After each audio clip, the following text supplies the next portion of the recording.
আসসালামু আলাইকুম এভরিওয়ান, এমডক্স থেকে আমি সিয়াম আহমেদ চলে আসলাম আরও একটি নতুন ভিডিও নিয়ে। তো আজকে আমরা যেই টপিকটি নিয়ে কথা বলবো সেটা হচ্ছে mind map. Mind map basically কিসে ইউজ হয় অনেকেই হয়তো জানেন, অনেকেই হয়তো জানেন না। তো এই ধরনের ম্যাপগুলো বেসিক্যালি আমরা ইনভেস্টিগেশনের জন্য ব্যবহার করি।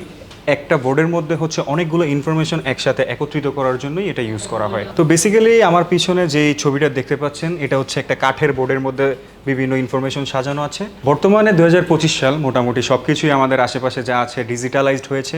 এখন কেউ আর এরকমভাবে কাঠের বোর্ড ইউজ করে না। তো এই মাইন্ড ম্যাপটা আসলে কীভাবে ডিজিটাল হলো চলুন আমরা দেখি। তো এটা হচ্ছে আমাদের একটি এমডক্সের ইন্টারেক্টিভ প্যানেল। আমরা প্রথমেই চলে যাব আমাদের ইনসার্ট অপশনে। ইনসার্ট অপশনে গেলেই আমরা কিছু অপশনস দেখতে পাবো। ফার্স্টে হচ্ছে শেপ, তারপর টেবিল, তারপরেই চলে আসবে আমাদের মাইন্ড ম্যাপ। তো এখানে হচ্ছে আমাদের মাইন্ড ম্যাপ নেওয়ার দুইটা অপশন আছে। তো আমরা প্রথম অপশনটা চুজ করে নিচ্ছি।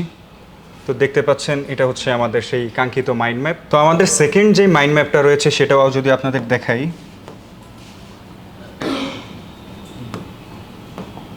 তো দেখতে পাচ্ছেন আমরা কিন্তু এখানে আমাদের মাইন্ড ম্যাপের দুইটা লেআউট নিয়েছি। এটা কিন্তু আপনারা চাইলে আপনাদের পছন্দ মতো কাস্টমাইজ করতে পারবেন। উইথ এআই ফিচার আপনি পাবেন একটি সিমলেস এক্সপেরিয়েন্স। তো এআই ফিচারের কথাটা আমরা কেন বললাম চলুন আপনাদের দেখাই। তো আমরা যদি এখানে মাইন্ড ম্যাপের ভিতরে কিছু লিখি,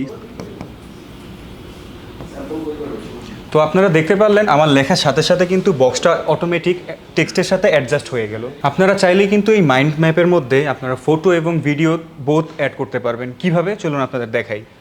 তো আমরা যাব ইনসার্ট অপশনে। ইনসার্ট অপশনে গেলে এখানে পিকচার্স অ্যান্ড ভিডিওস দুইটা অপশন চলে আসবে। তো আমরা যদি পিকচার্সে ক্লিক করি তাহলে আমাদের কিছু অপশনস চলে আসবে। এখান থেকে আমি একটা পিকচার অ্যাড করে নিলাম। তো এই পিকচারটা কিন্তু সরাসরি আমাদের প্যানেলে চলে আসছে। আমরা এই পিকচারটা চাইলে টিভির যে কোনো কর্নারে রেখে এখান থেকে ইনফরমেশন কালেক্ট করে আবার এখানে লিখতে পারবো। তো এতক্ষণ আমরা দেখলাম যে মাইন্ড ম্যাপ কীভাবে ইউজ করতে হয়। তো আমরা এখন দেখবো যে মাইন্ড ম্যাপের আসলে কাজ কী। এখানে আমি অলরেডি আরও একটা পেজ মেক করে রেখেছি, সেটা হচ্ছে টোটালটা মাইন্ড ম্যাপের উপরে। মাইন্ড ম্যাপ ইউজ করে আসলে কী কী কাজ করা যায় প্রথমেই যদি আমরা দেখি, এখানে হচ্ছে টিম। মাইন্ড ম্যাপের মাধ্যমে কিন্তু আমরা চাইলে আমাদের গুড একটি টিম ওয়ার্ক বিল্ড করতে পারবো। আর যদি আমরা টিম ওয়ার্ক বিল্ড করতে পারি তাহলে কিন্তু আমাদের যে কোনো কিছু ভালো একটা আউটপুট বের হবে। তো এরপরে যদি আমরা দেখি এখানে লেখা ক্রিয়েটিভিটি, মাইন্ড ম্যাপের মাধ্যমে কিন্তু আপনার ক্রিয়েটিভিটিটা আপনারা একটা ছকের মধ্যেই চাইলে আবদ্ধ করতে পারবেন।